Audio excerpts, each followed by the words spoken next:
There's over $1 trillion of waste in supply chains today. The net zero carbon emission is something that corporates are taking very seriously. To meet these objectives, they're going to have to take into consideration CO2 emissions. Hi, welcome back to Net-Zero Carbon. I'm Tyler Cole, your host, and this is the show at Freightwaves where we deep dive on decarbonization through a lens of freight, fuels, and energy.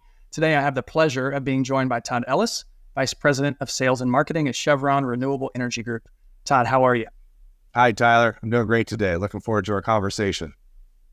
I'm excited. This one's near and dear to my heart. Biofuels are part of my professional background, and I'm excited to dive into the results of a white paper that Freightwaves partnered with Chevron Renewable Energy Group on in mid-May. And excited to hear a little bit more about your background and your experience in the industry and your role at Chevron Renewable Energy Group before we jump in. Sure. Well, I've had a really unique opportunity to be within this industry for the last 20 years. So really started at the forefront in a startup company that then was acquired by Renewable Energy Group. And now as a part of Chevron, we're very excited about the future of our business and the products that we're bringing to market each and every day. As you should be. They're great products. Excited to dig into the survey results here. Well, let's talk about them. So we conducted a survey in May. We reached out to a contingent of brokers, shippers, and carriers. And what was interesting was that 40% indicated that they currently have established carbon reduction goals. But there's another 22% that are actively working on setting those targets. So how can Chevron Renewable Energy Group help that group achieve those targets? Well, again, Tyler, thanks for having us and really excited to see the results from the survey. So a couple things. The use of bio-based fuels like biodiesel and renewable diesel is one of the easiest ways to make an immediate impact to a fleet's carbon emissions. These fuels can generally be integrated without any changes or investment in new equipment or storage infrastructure. So we here at Chevron Renewable Energy Group support all carbon reduction solutions, but we also recognize that some are quite a long way from being a viable industry-wide solution, whether that's due to technological, cost, infrastructure, barriers, or a combination of these. In fact, Bloomberg New Energy Finance estimates that only 19% of heavy-duty trucks will be electrified by 2040. So the internal combustion engine will be around for quite some time. And you contrast that with bio-based fuels, which are available today and can be used in existing engine technology without any additional investment. We really do feel strongly about the future. And lastly, beyond the ease of the transition benefits, Chevron Renewable Energy Group can also track and quantify our customers' carbon reductions impacts through our monthly GHG emission reports. Those are all pieces that are really crucial to solving this problem. And I'm glad you mentioned those. Let's dig into this other point in the survey, though. So 48% of brokers, shippers, and carriers that responded don't have plans to set carbon reduction goals. How would you advise that group about their fuel choices? This is a great question, and I'm glad that we brought this up and it was in the survey, because my advice would be to strongly consider taking some simple steps to demonstrate your readiness to set carbon reduction initiatives. Being able to do so will start to become increasingly more important in order to remain competitive and responsive in this ever-changing market. For instance, Fortune reports that 58% of Fortune 500 companies have goals to reach net zero by 2050. And that's a pretty drastic increase from only a year prior. And among those 58%, roughly half of them already have plans in place to reduce Scope 3 emissions in their supply chain. Really interesting statistic, but in practicality, what does that mean for those shippers? Well, what that means is that they're increasingly favor carriers who have demonstrated carbon reduction efforts to ship their products. And while initiating a carbon reduction program may be an intimidating prospect for some carriers, you can take simple steps today by piloting or trialing bio-based fuels if you're not ready for that full integration. So with the help of our team here at Chevron Renewable Energy Group, we can quantify that carbon reduction so your company can use that in RFPs or bid responses to set yourself apart. It's really a simple step that's not only good for the planet, but it's going to be really good for your business. That's that triple bottom line we're all shooting for. Love that.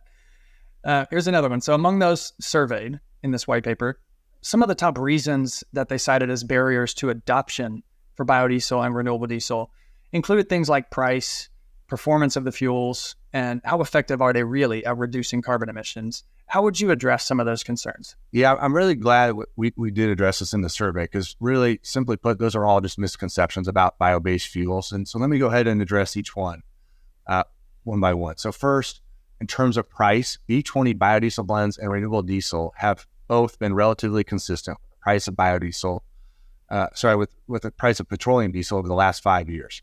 Plus, their use requires no additional equipment investment.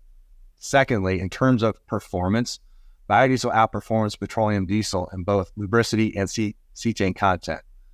What does this mean? This results in improved engine combustion, reduced DPF clogging, and reduced regenerations. And then when you look at renewable diesel, it's considered a direct replacement to petroleum diesel, and users should expect it to perform identically.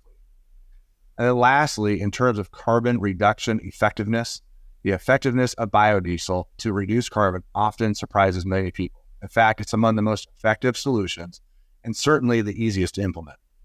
Those are great. I'm glad you tackled them one at a time. And I hear a lot of those in the industry anecdotally.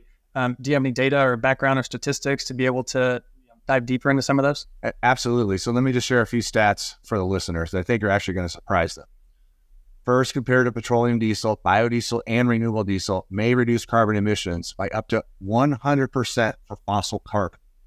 And according to the California Air Resources Board, biodiesel reduces total hydrocarbons by 70%, while renewable diesel does so by 40%.